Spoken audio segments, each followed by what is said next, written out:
general comienza alrededor de los 40 años. Es muy raro en varones, es excepcional en varones. Se cree que esta enfermedad es una forma frustrada de otra enfermedad que se llama esclerosis tuberosa de Bourneville. Es una enfermedad rara, neurológica, que produce, se manifiesta como una enfermedad neurológica degenerativa que va destruyendo partes del sistema nervioso central, que por suerte no es muy común. Eh, es una enfermedad autosómica y dominante. El gen que la produce se llama TSC1 y TSC2. Y lo que ocurre es que en el pulmón, en el riñón, en los ganglios linfáticos y en el retroperitoneo hay una proliferación de unas células anormales que son parecidas a células musculares lisas, por eso se llama leiomiomatosis, porque leio viene de que en un principio se pensaban que eran células musculares lisas, por eso se llama leiomio, y probablemente estas células provendrían de resabios de la cresta neural. Eh, la enfermedad a nivel pulmonar produce leiomiomas, o sea, proliferación de estas células anormales, pero se llaman linfangioleiomiomas porque hay también como una proliferación de espacios linfáticos y se afectan los ganglios linfáticos del mediastino, también se pueden afectar los ganglios linfáticos del retroperitoneo y pueden tener ascitis y pueden tener derrame pleural. También puede haber linfangiomas localizados en los ganglios del mediastino, del retroperitoneo. Puede haber tumoraciones en el retroperitoneo. La enfermedad empeora con el embarazo y empeora con los estrógenos. De hecho, si son mujeres que ya tuvieron hijos, muchas veces se les saca los ovarios para que tengan menos estimulación estrogénica para frenar un poquitito la evolución. A nivel pulmonar, eh, estas células anormales que proliferan suelen ocluir los bronquiolos y aparecen como espacios quísticos que miden de 2 milímetros a 2 centímetros con una pared de músculo liso, y esos espacios quísticos se pueden romper hacia la pleura provocando neumotórax. O sea, esta es una enfermedad que hay que pensarla cuando usted tiene una mujer joven con neumotórax. También pueden producir hemoptisis por esa proliferación que ocluye los bronquiolos, se puede producir hemoptisis. También puede invadir el conducto torácico, y la invasión del conducto torácico va a producir quilotórax, o sea, un derrame pleural quiloso, quilopericardio o quilopericardio. A nivel pulmonar van a evolucionar a la insuficiencia respiratoria. La enfermedad es de evolución lenta. En 10 años están vivos el 71%. O sea, quiere decir que si hoy a usted le diagnosticaron esta enfermedad, la linfangioleiomyomatosis, en 10 años se murieron más o menos un 30%. En la espirometría tiene una característica que el patrón es obstructivo restrictivo, tiene un patrón mixto. Pueden evolucionar a la insuficiencia respiratoria y pueden requerir un trasplante pulmonar. Ya dijimos que se trata de sacar los estrógenos para frenar la evolución. Se lo trata con un inmunodepresor que se llama sirolimus. El sirolimus se vio que disminuye el tamaño de los lipomas, de los angiolipomas que tienen en el retroperitoneo y en el riñón, disminuye el tamaño de los linfangioleiomiomas y disminuye los derrames quilosos. Pero se vio que el sirolimus lo mejora un tiempito, después de un tiempito vuelve a recidivar. Pueden requerir drenajes del quilotórax, del quiloperitoneo y del quilopericardio. Y para la hemoptisis a veces hay que hacer embolización de los vasos sangrantes. Se puede asociar a osteoporosis, por lo tanto hay que tratarle la osteoporosis. Usted dirá, bueno, doctor, pero esto es rarísimo, es una enfermedad muy rara. Un día estaba en la facultad, termino de dar esta clase diciendo, bueno, esta es una enfermedad muy rara, yo nunca la vi, nunca vi un caso. Termino la clase, se acerca una alumna, una señora grande, una señora de unos 45 años, viene y me dice, doctor, yo tengo linfangioleiomyomatosis. No, no me diga, yo nunca vi ninguna. Sí, sí, le voy a traer mi tomografía para que vea. Me trajo la tomografía, en la tomografía se veían la imagen de fibrosis pulmonar, se veían los quistes, con esos quistes de 2 centímetros que están adentro del pulmón. Y le digo, bueno, ¿y dónde te están viendo? No, me estoy viendo en Favaloro. ¿Y quién te ve en Favaloro? Y da la casualidad que el médico que la veía en Favaloro había sido compañero mío de residencia de primer año en el bancario y nunca lo había vuelto a ver. Entonces le digo, pero yo lo conozco, fuimos compañeros durante un año, pasale mi teléfono, decirle que me llame. Bueno, la cosa es que me llamó el muchacho y nos pusimos a charlar del caso y me dijo que él ahí en Favaloro estaba siguiendo otros 7 casos de linfangioleiomyomatosis. Claro, lo que pasa es que Favaloro tiene trasplante, entonces seguramente le llegaban casos de todo el país, a lo mejor algunos de Uruguay, de Chile, de Paraguay, que llegaban ahí para hacer el trasplante pulmonar. Así que la enfermedad es rara, pero que la hay, la hay. Hay casos. Este neumonólogo ya había visto 7. Yo era el primero que veía la de esta chica. La chica ya se recibió, hará de esto unos 6 7 años más o menos. No sé al final después a qué se dedicó. Así que esta es la linfangioleiomyomatosis.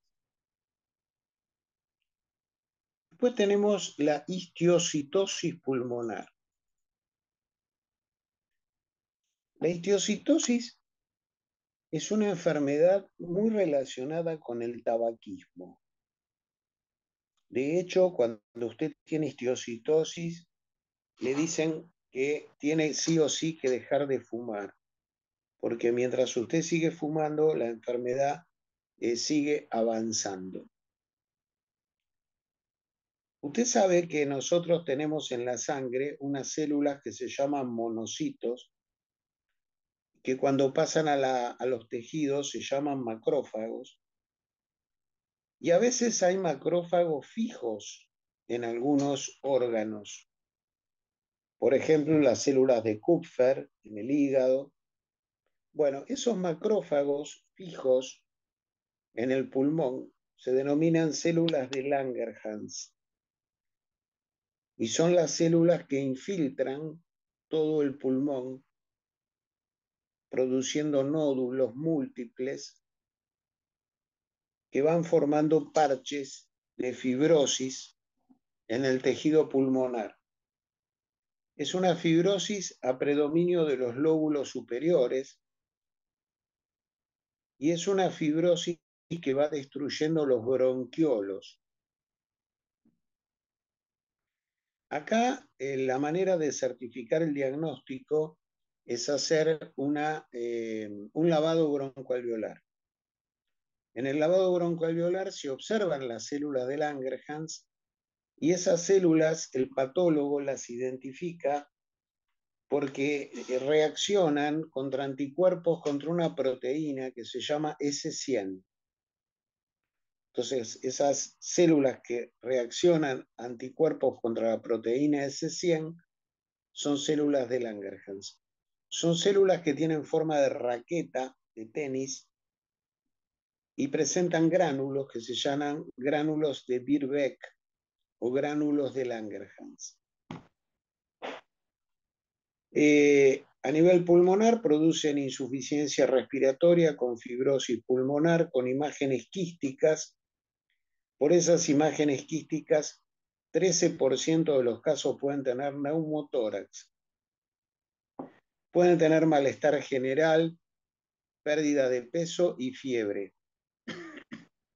Tienen tos seca y en los estadios avanzados pueden evolucionar a la hipertensión pulmonar por la hipoxemia y a la insuficiencia cardíaca derecha.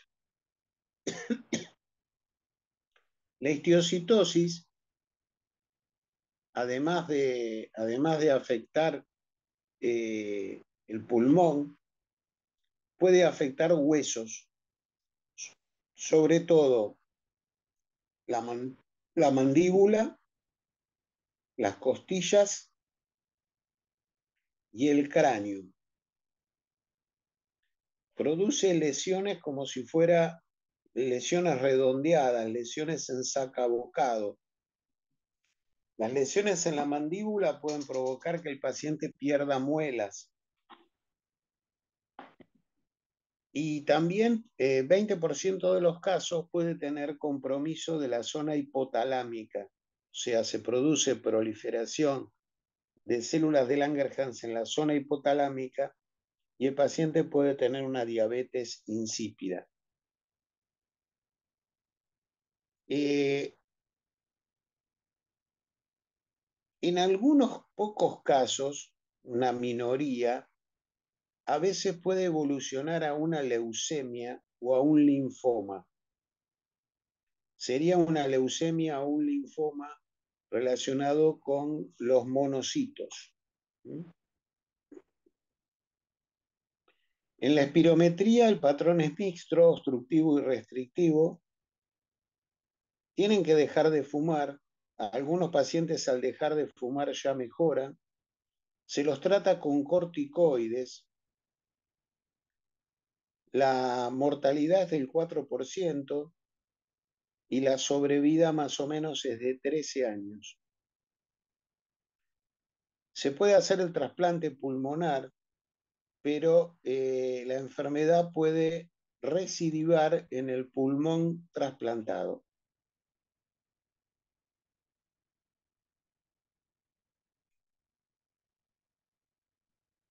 Bueno, vamos ahora a lo que se llama la fibrosis pulmonar idiopática.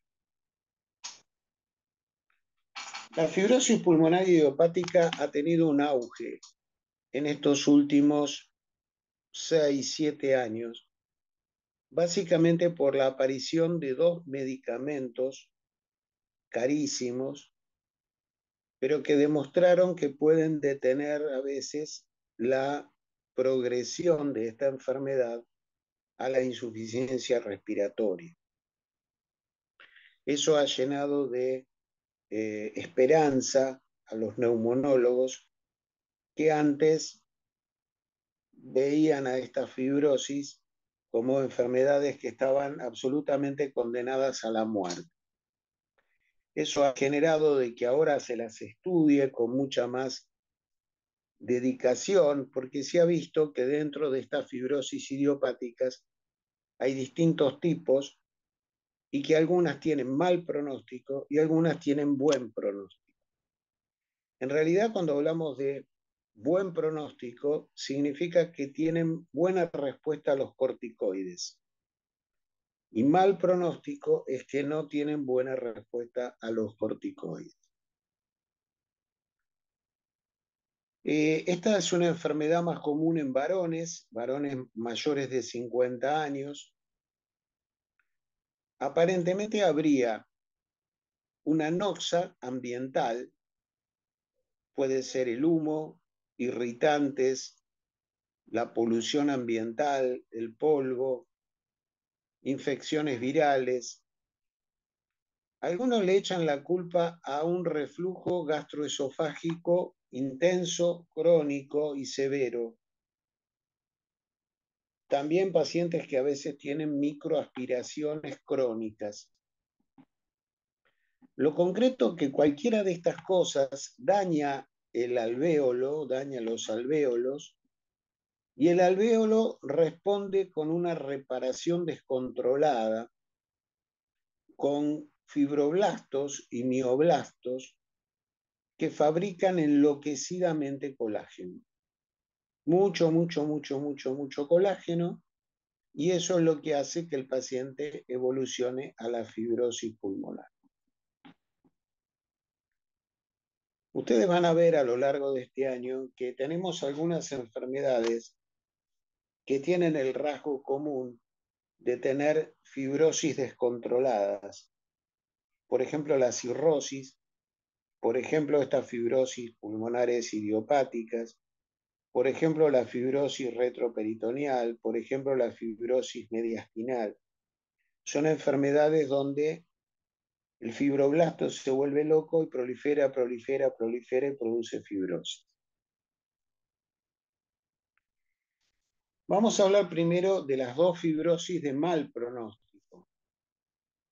La primera se llama fibrosis pulmonar idiopática común. Sería la fibrosis común. Representa más o menos la mitad de los casos. En el lavado broncoalveolar no hay linfocitos. Las lesiones son periféricas y reticulares. Y se vio que tienen una mala evolución. Se mueren en pocos años. Y después está lo que se llama la neumonía intersticial aguda, o NIA. Se conoce también con el nombre de enfermedad de Hamann y Rich. Ustedes van a ver que en estas enfermedades aparece la palabra neumonía, y eso a los alumnos los confunde mucho, porque no son verdaderas neumonías, no son cuadros infecciosos pulmonares. Entonces usted me dirá, doctor, entonces ¿para qué cuerno le ponen neumonía? Lo que pasa que son imágenes alveolares, imágenes de condensación alveolar, similares a las que se ven en la neumonía. Y entonces por eso en una época se la llamaba neumonía. En realidad tendríamos que hablar de fibrosis intersticial aguda más que de neumonía intersticial aguda. Es esta enfermedad de Hamann y Rich. En el lavado broncoalveolar tienen predominio de los neutrófilos. El comienzo es agudo, tiene tendencia a la consolidación, o sea, las imágenes alveolares. Se los trata con dosis altísimas de metilprednisolona, corticoides y pulsos intravenosos de ciclofosfamida, que es un inmunosupresor, pero tienen muy mal pronóstico. La mitad se muere en 2 meses y los que sobreviven se mueren dentro de un año. O sea, el pronóstico es, si vos tenés una NIA, el pronóstico es muy malo. Después Doctor, tenemos, sí, perdón. Entonces, la diferencia con la neumonía, bueno, la neumonía es que es un paciente que va a presentar una clínica distinta o la clínica es la misma, o este totalmente, paciente va a no, tener fiebre. la clínica es totalmente distinta de la neumonía, porque no tienen fiebre en general, no tienen expectoración purulenta, Usted dirá, entonces, ¿por qué les pusieron neumonía? Porque la imagen radiológica era parecida, era una imagen de consolidación, era una imagen alveolar. Se ve una imagen blanca homogénea como se ven las neumonías. Por eso en esa época, estamos hablando cuando se describieron estas cosas, se los conocía con el nombre de neumonías, pero no son infecciones, no están relacionados con gérmenes. Se les ponía neumonía porque daban un síndrome de consolidación, un síndrome de condensación. ¿Mm? Gracias. Después tenemos la neumonía, las de buen pronóstico. Las de buen pronóstico son 4. La primera es la NINE. NINE es neumonía intersticial no específica. Acá el lavado broncoalveolar es a predominio del linfocito CD8. Tienen poquitos focos de consolidación, poquitos focos de fibrosis avanzada. Pueden tener algunos síntomas sistémicos, por ejemplo, pérdida de peso, astenia, febrículas y anorexia. El 60% no tienen causa, son idiopáticas, pero a veces se asocian a colagenopatías, a fármacos, a distrés respiratorio en su fase de curación, a HIV y a tabaquismo. Si usted a esto les da corticoides, el 70% frena la evolución de la enfermedad. Por eso se la considera de buen pronóstico. Después tenemos la neumonía organizada criptogénica, el NOC. Acá hay una invasión de los espacios alveolares por fibroblastos y por miofibroblastos. Los bronquiolos están ocluidos y en la placa aparecen parches de consolidación. Es una consolidación más intensa que la anterior. Hay un aumento de los linfocitos CD8 en el lavado broncoalveolar. Son pacientes de alrededor de 60 años, presentan febrículas, pérdida de peso, tos seca y disnea, evolucionan a la insuficiencia respiratoria crónica, tienen aumento del eritro, neutrofilia y leucocitosis. En las radiografías tienen imágenes alveolares en parches periféricos. En 30% de los casos hay zonas redondeadas en parches y hay zonas con compromiso intersticial. Pueden tener derrame pleural. En el lavado broncoalveolar hay linfocitos, eosinófilos y neutrófilos. El patrón de la espirometría es restrictivo y se los trata con corticoides. Más o menos 2/3 mejoran y 1/3 no mejora y fallece. Esta se asocia a una serie de enfermedades. La mitad son idiopáticos, pero se puede asociar a colagenopatías, a vasculitis, a neumonía eosinófila, aspiraciones reiteradas, enfermedad injerto contra huésped, enfermedad inflamatoria intestinal. Pueden ser también por medicaciones, por ejemplo, la amiodarona, la bleomicina, la anfotericina B, la inhalación de crack. Esta es un poquito, tiene más consolidación, mucha más consolidación que la anterior. Por eso esta se llama organizada, tiene más consolidación, tiene más zonas fibróticas que la anterior. Esto yo he visto, yo me acuerdo y vi por lo menos 2 casos de esta. Doctor, ¿qué tal? Disculpe que lo interrumpa. ¿Estas son enfermedades intersticiales, pero también están afectados los alvéolos? Sí, sí, son enfermedades intersticiales, pero como la fibrosis es una fibrosis muy intensa, se ocluyen los bronquiolos. Entonces, cuando usted ocluye el bronquiolo, no llega el aire al alvéolo. Ah, ok. Entonces el alvéolo queda atelectásico.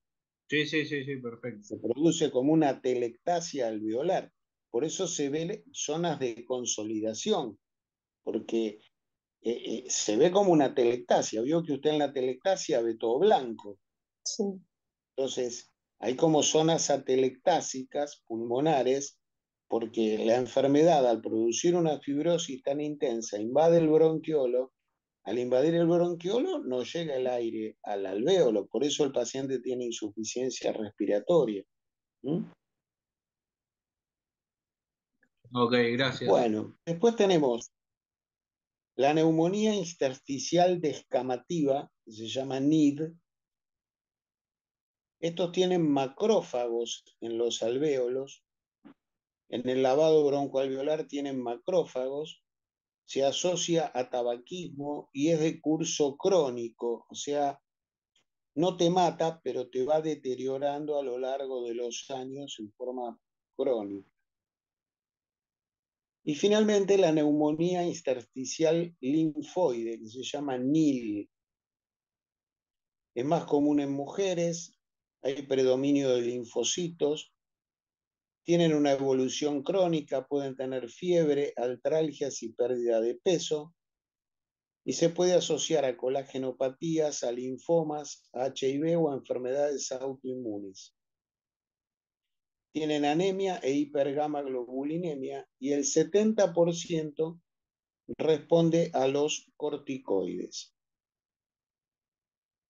Entonces, señores, tenemos dentro de la fibrosis, yo te puedo preguntar el día del examen, nómbreme qué fibrosis pulmonares idiopáticas tienen mal pronóstico y cuáles tienen buen pronóstico, y descríbame los rasgos principales de las que tienen buen pronóstico.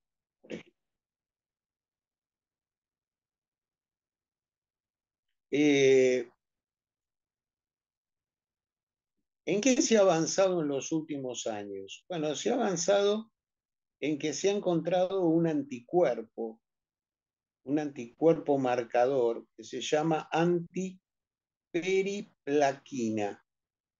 Antiperiplaquina. Estos anticuerpos se encuentran en el lavado broncoalveolar y también se encuentran en la sangre.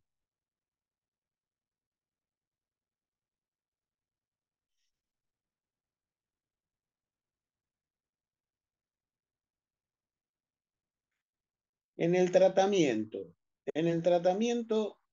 se le debe decir a estos pacientes que no tienen que fumar, se los vacuna contra la gripe y contra el neumococo, se trata el reflujo gastroesofágico si tienen reflujo, se trata la apnea de sueño si tienen apnea de sueño.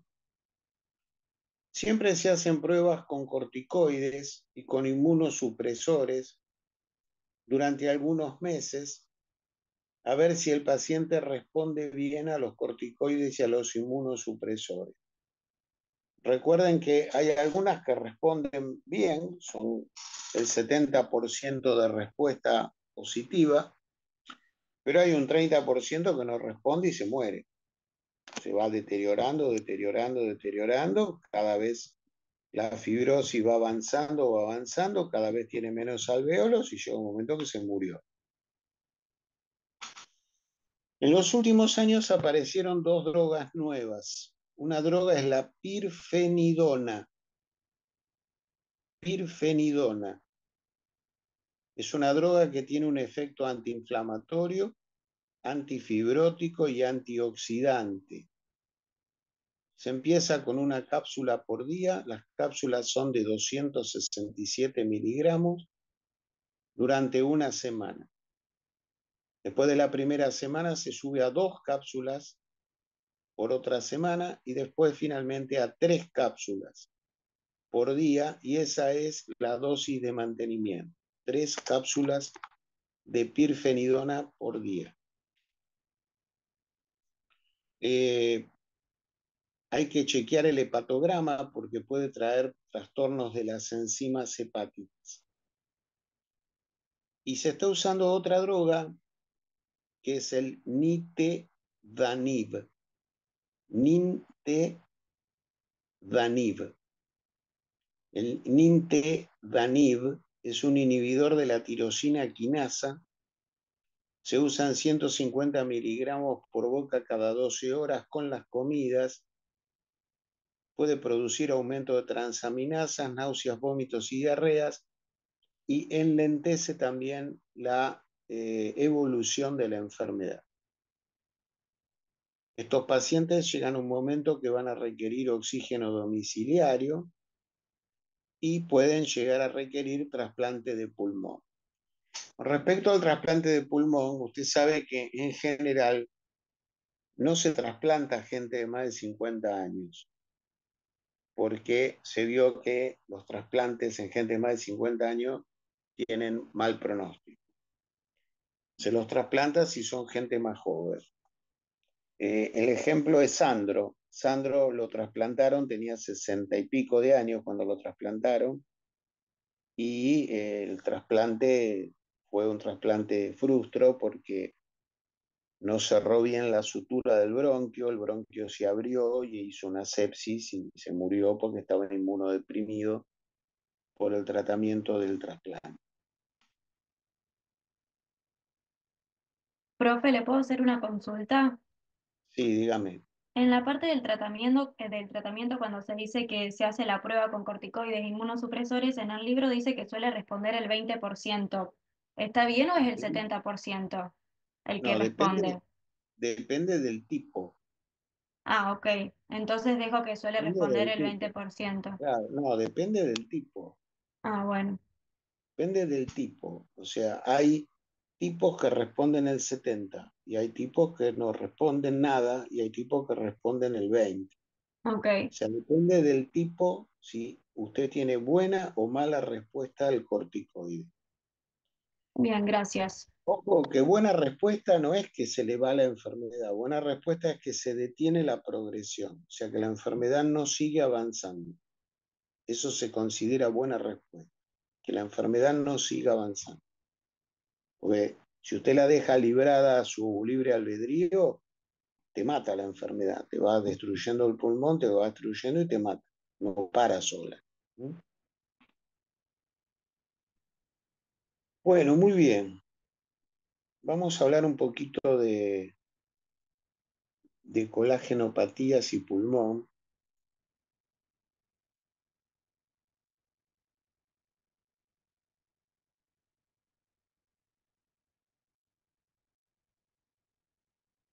Un capítulo que hemos agregado el año pasado, capítulo 63, que es el pulmón en las vasculitis y en las colagenopatías. No vamos a hablar de las vasculitis, porque las vasculitis las vamos a ver con todo detalle el año que viene, cuando veamos reumatología. También cuando veamos reumatología vamos a ver las colagenopatías. Pero como las colagenopatías son enfermedades más frecuentes, creo que ustedes tienen que tener un poquito de idea, aunque sea, de cómo esas colagenopatías pueden afectar al pulmón. Vamos a empezar con la artritis reumatoidea. La artritis reumatoidea puede dar derrame pleural, es un exudado, eso lo hemos estudiado cuando hablamos de derrame pleural, ¿no? Que una de las causas de exudado eran las colagenopatías. A nivel del pulmón, la artritis reumatoidea a veces produce la aparición de nódulos pulmonares. Son nódulos que están más en los campos superiores. Y estos nódulos se pueden cavitar y pueden producir hemoptisis. Usted se imagina que si usted tiene una artritis y le aparece un nódulo en el pulmón, usted lo primero que piensa es que tiene un cáncer. Resulta que es un nódulo por la misma enfermedad, es un nódulo por la artritis reumatoidea. Y si se cavita, usted lo que va a pensar es una tuberculosis. No, es que se cavitó el nódulo que es propio de la artritis reumatoidea. Cuando se asocia una artritis reumatoidea con una neumoconiosis, o sea, por ejemplo, con una silicosis, con una antracosis, se habla de síndrome de Kaplan, porque el paciente tiene poliartritis y tiene nódulos pulmonares reumatoideos. Síndrome de Kaplan, con C. Después en artritis reumatoidea puede haber una fibrosis pulmonar, puede haber un EPIC.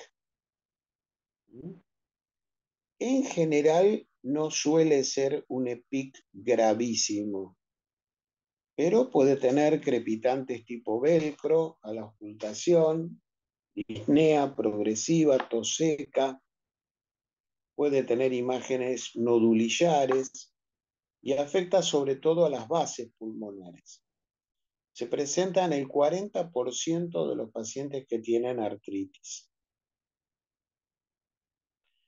A veces se ha descrito la presencia de una neumonitis intersticial, que es una inflamación del intersticio.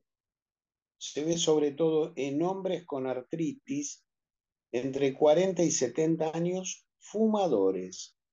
Esto yo lo he visto, tuve un paciente con esto, una neumonitis asociada a artritis reumatoidea en un hombre de 45 años fumador.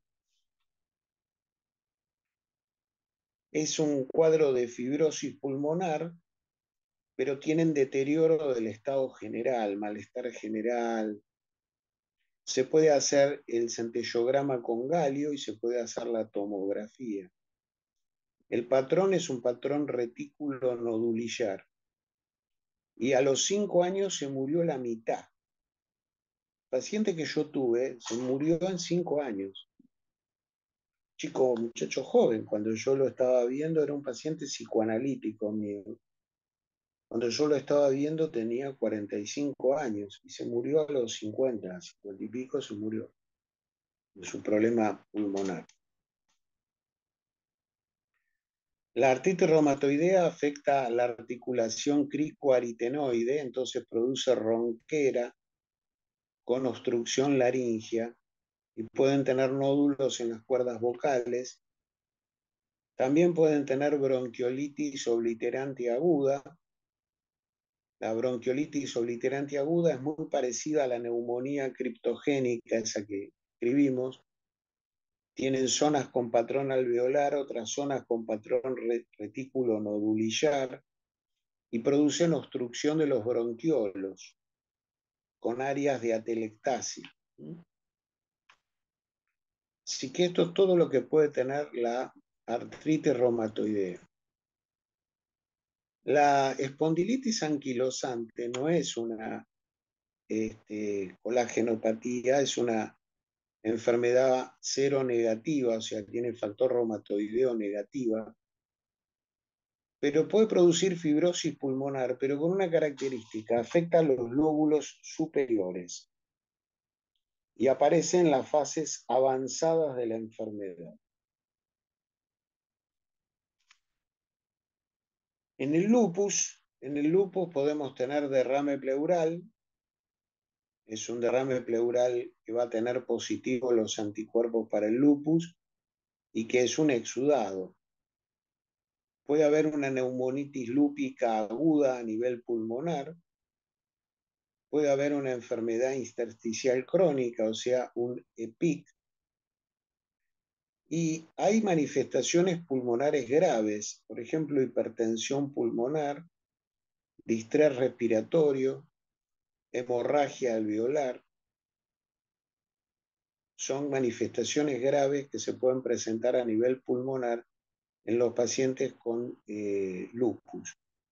El EPIC no es muy común, entre un 5 a un 12% de los pacientes tienen EPIC.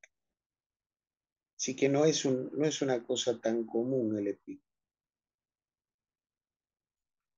La colágenopatía que tiene compromiso pulmonar más grave es la esclerodermia. La esclerodermia comienza en las bases pulmonares es progresiva, responde bastante mal a las medicaciones y evoluciona la insuficiencia respiratoria. Pueden tener hipertensión pulmonar, insuficiencia cardíaca derecha, y el paciente, si no es trasplantado, se muere. También pueden tener derrame pleural tipo exudado, hipertensión pulmonar. Son complicaciones comunes del esclerodermia. La enfermedad mixta del tejido conectivo es una enfermedad que tiene algunas cositas de lupus, algunas cositas de artritis y algunas cositas de esclerodermia. Pero en la evolución, evoluciona la esclerodermia. Y entonces es por eso que tienen bastante mal pronóstico. El pronóstico es bastante parecido al esclerodermia. El Sjögren puede dar sequedad de los bronquios con un cuadro que parece una bronquitis crónica, pero es una bronquitis crónica porque las secreciones son secas y se acumulan en los bronquios.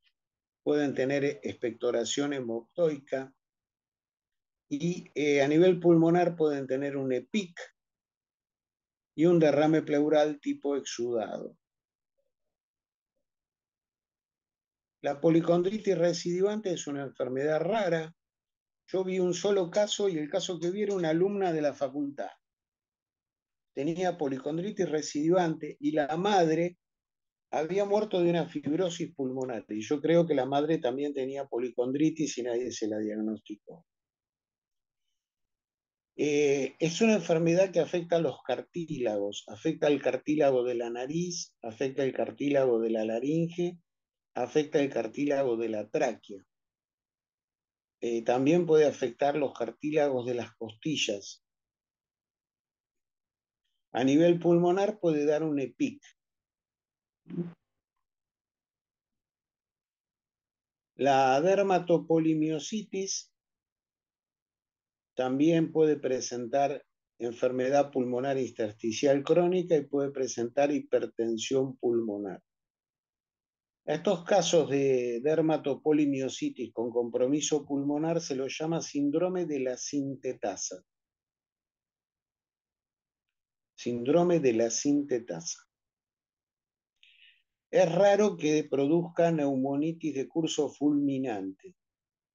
A eso a veces se ha descrito en pacientes japoneses y chinos, o sea, de origen oriental. Después ya vendrían las vasculitis, que eso lo dejamos para el año que viene. Conclusión. Cuando usted tiene un EPIC, ustedes saben que las colagenopatías son mucho más comunes en mujeres que en varones. El lupus, la artritis reumatoidea, son todas a predominio femenino, la esclerodermia. Entonces, cuando usted tiene una mujer joven que presenta un EPIC, usted tiene que tratar de descartar si no tiene una colagenopatía como causa del EPIC. Ahí tendrá que pedir los anticuerpos para la artritis reumatoidea, los anticuerpos para el lupus. La esclerodermia en general se diagnostica por las lesiones de la piel, se le hace biopsia y la esclerodermia tiene fibrosis y vasculitis. El Sjögren por la sequedad bucal, la sequedad de las lágrimas, la falta de lágrimas, el ojo seco.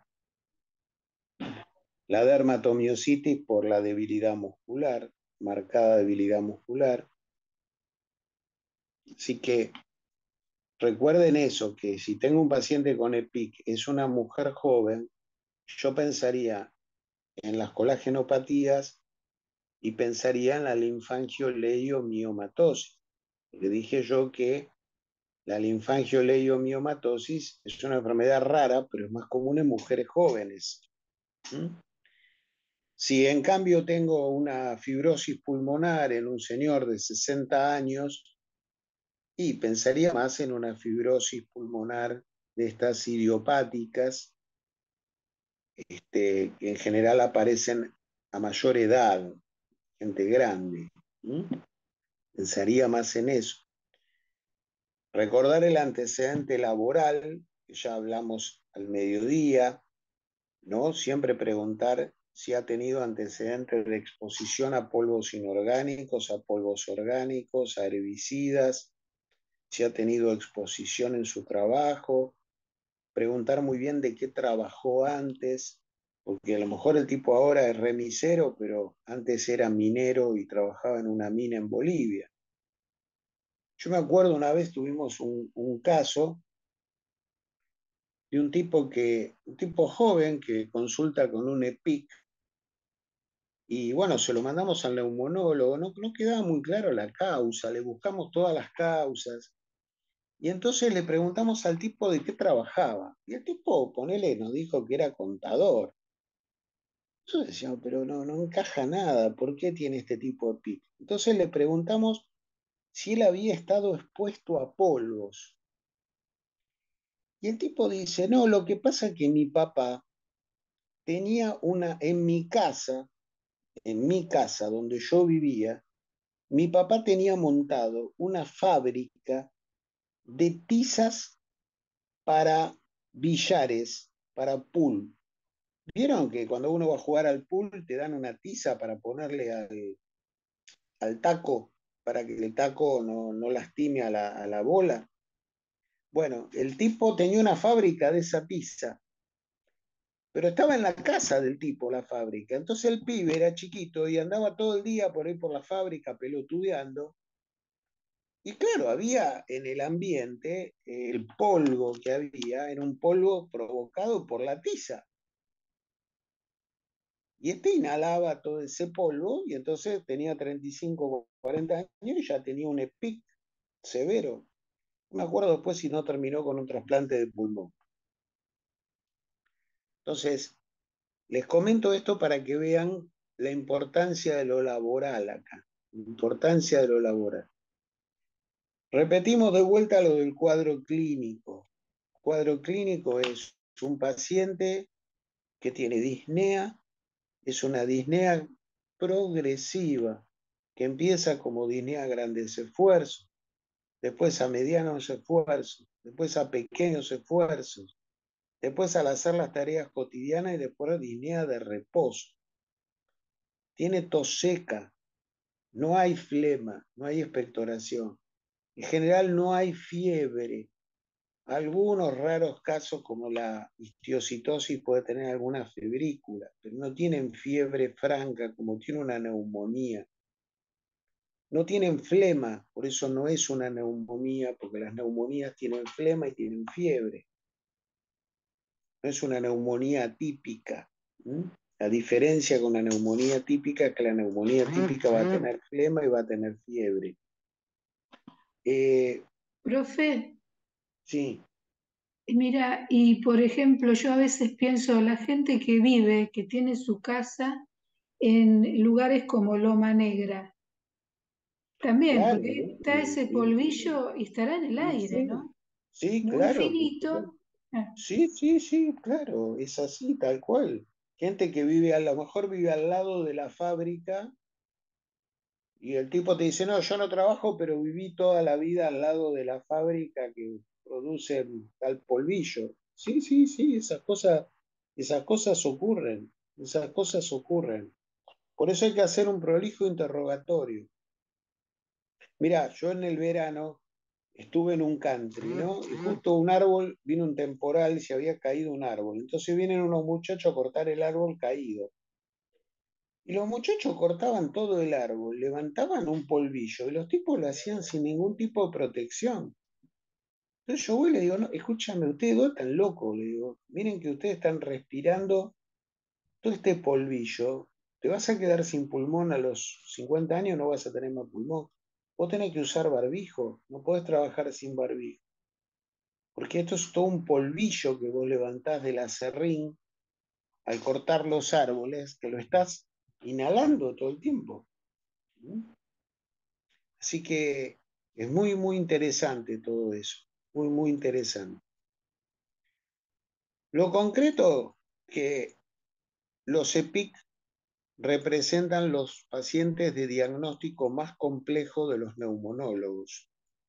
De hecho, hay neumonólogos que solo se dedican a EPIC, porque es una enfermedad compleja, tiene muchas causas, tiene más o menos, si sumamos todas las enfermedades laborales, son más o menos 170 causas de PIC. Entonces no es sencillo a veces hacer el diagnóstico de por qué el paciente tiene PIC. Y lamentablemente todavía un porcentaje importante llega a las fases avanzadas, hace hipertensión pulmonar, insuficiencia cardíaca derecha, insuficiencia respiratoria, requiere oxígeno domiciliario, y si no lo trasplantase, se murió, ¿no? Entonces, sigue siendo una enfermedad compleja. ¿Qué les vamos a preguntar del EPIC? Bueno, les vamos a preguntar el cuadro clínico, les vamos a preguntar las causas conocidas y causas idiopáticas. Le vamos a preguntar la metodología de estudio, cómo se estudia un EPIC, qué estudios se piden, los gases en sangre, la placa de tórax, la espirometría, el laboratorio, la tomografía de alta resolución, el lavado broncoalveolar, la prueba de ejercicio, la prueba de monóxido de carbono. Entonces, una pregunta puede ser, nombre 6 estudios que usted puede hacer a un paciente para confirmar que tiene PIC y explíqueme qué ve en cada estudio. Ojo que a mí no me alcanza que usted me ponga el estudio, ¿no? Usted me tiene que decir lo que ve en el estudio. Si usted me pone, le pido una placa de tórax, bueno, fenómeno, pero ¿qué ve en la placa de tórax? Le pido una tomografía, bueno, pero ¿qué ve en la tomografía? Le pido un centellograma, bueno, ¿qué ve en el centellograma? Entonces, esa puede ser una pregunta, por ejemplo. Metodología de Profe, estudio paciente con EPIC. Sí, bueno, tengo una pregunta acerca de eso, porque en la última clase teórica había como que una imagen de una radiografía y la profe habló que ciertas enfermedades, por ejemplo, enfermedades que esas EPIC que tienen que ver con colágeno suelen estar en la parte superior, pero otras enfermedades suelen aparecer más evidentes en los bronquios medianos o inferiores. ¿Existe eso? en ¿Hay que general, en eso? en general, las colagenopatías afectan las bases pulmonares, Ah, la paz. predominantemente. Sí. Y las espondilitis, las neumoconiosis afectan más los campos pulmonares superiores. Eso está en el libro, lo vimos hoy a la mañana, ¿no? Bueno, gracias. Entonces, a veces usted mirando la placa, viendo dónde tiene el predominio de las lesiones, si las lesiones son en los lóbulos superiores, usted dice es menos probable que tenga una colágenopatía. En cambio, si la lesión es en la parte inferior del pulmón, usted dice, y es una mujer joven, usted dice, y esto puede ser una esclerodermia, puede ser un lupus, puede ser una artritis reumatoidea, puede ser un Sjögren. Bueno, muy bien. Bueno, Perdóname, sí. perdón, ¿qué quiere decir la sigla CREST? CREST es una variante de la esclerodermia. CREST quiere decir calcinosis, Raynaud, esclerodactilia, compromiso esofágico y telangiectasias. Eso es CREST. Eso lo deberían saber de anatomía patológica, ¿no?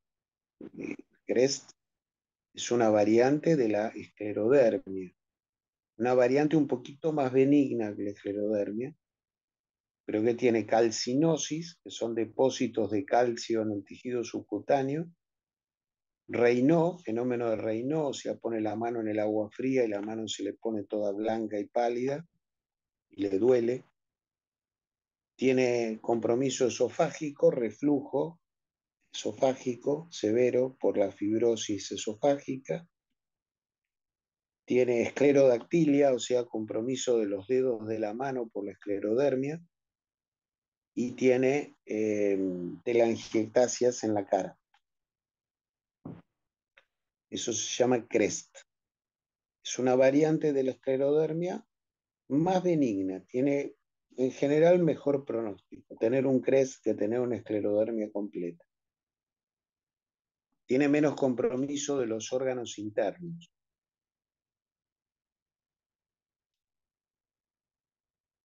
¿Hay alguna otra pregunta? Sí, doctor, me quedé pensando con estas enfermedades intersticiales. Al paso del tiempo también afecta al pulmón por un aumento de la, perdón, afecta al corazón por un aumento de la presión o no No, necesariamente. no, el compromiso del corazón es por lo siguiente. Cuando la PO2 disminuye y se acerca a 60, 60 es insuficiencia respiratoria. Sí, Cuando la PO2 disminuye y se acerca a 60, el organismo tiene un sistema reflejo por la cual interpreta que falta presión y entonces produce vasoconstricción de la arteria pulmonar. Pero cuando vos producís vasoconstricción de la arteria pulmonar, el corazón derecho tiene que hacer mucho más esfuerzo para sacar la sangre. Entonces eso termina produciendo una insuficiencia cardíaca derecha que lo puede matar al paciente. Cuando eso ocurre, es indicación de oxígeno domiciliario, oxígeno a las 24 horas. ¿Por qué? Porque el oxígeno es el mejor vasodilatador de la arteria pulmonar. Cuando yo te pongo a vos oxígeno, la arteria pulmonar, al ver que tenés buenos niveles de oxigenación, deja de vasocontraerse y se dilata. Y al dilatarse no vas a la insuficiencia cardíaca derecha. Eso lo vamos a ver cuando demos la clase de POC, lo vamos a ver de nuevo, porque eso es una complicación frecuente de todo paciente con hipoxemia crónica. Cuando usted tiene una hipoxemia crónica, te puede matar la insuficiencia respiratoria, pero también te mata la insuficiencia cardíaca derecha por la hipertensión pulmonar. sí, se lo preguntaba por esto del trasplante, que generalmente son, Cuando, son cuando, pulmón, ¿no? claro, cuando el tipo tiene hipertensión pulmonar e insuficiencia cardíaca derecha, ya no le podés trasplantar solo pulmón. Le tenés que trasplantar bloque cardiopulmonar. Tenés que trasplantar todo, porque ya el corazón está tan deteriorado que ya no te sirve. Entonces el trasplante tiene que ser trasplante de bloque cardiopulmonar, todo junto. Está bien. Entonces es por la hipoxemia, no por la rigidez del No, no. parénquima Es por la pulmonar, es por la hipoxemia. hipoxemia. Esta pregunta que él está haciendo, esta es una pregunta que yo hago mucho en los exámenes, tanto en los escritos como en los orales. La pregunta es, ¿por qué el EPOC o el EPIC se complica con hipertensión pulmonar e insuficiencia cardíaca derecha? Porque es una pregunta que me permite ver si usted entendió la fisiopatología. Y la complicación es porque cuando usted tiene una hipoxemia severa que se acerca a 60, se produce vasoconstricción de la arteria pulmonar y el corazón tiene que latir en forma intensa contra una presión pulmonar incrementada. Y eso produce falla de bomba del lado derecho, insuficiencia cardíaca derecha. ¿Mm? Sería como una complicación retrógrada, doctor, ¿puede ser? Sería una complicación porque cuando vos tenés insuficiencia cardíaca derecha, el corazón tiene tan poca capacidad de bombeo que la sangre no llega a recorrer el circuito pulmonar y entonces llega muy poca sangre al corazón izquierdo.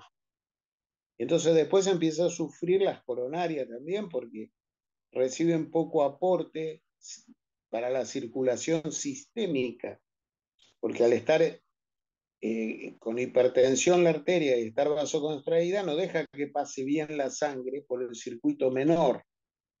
Entonces, no llega a pasar adecuadamente la sangre por el circuito menor.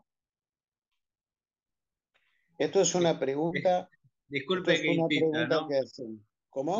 Disculpe que insista, doctor. ¿No es una respuesta fallida del cuerpo humano? Porque se tendría que vasodilatar la arteria para que llegue más sangre si hay hipoxemia. Es una respuesta fallida, pero no es la única respuesta fallida. Por ejemplo, en la hipertensión, cuando un paciente está hipertenso, se activa el sistema renina-angiotensina-aldosterona, que es un sistema que está programado para cuando estás hipotenso. Y también ahí hay una respuesta fallida. O sea, muchas veces pasa que el organismo, cuando tiene una enfermedad, tiene respuestas fallidas de compensación. Respuestas fallidas que agravan el cuadro, ¿no? Agravan, claro. Este es el famoso cor pulmonar, ¿no? Sí. Este es el famoso cor pulmonar, exactamente, el famoso cor pulmonar que te mata de insuficiencia cardíaca derecha, aunque el ventrículo izquierdo esté bien. Pero si el ventrículo derecho no bombea, no le llega sangre al izquierdo.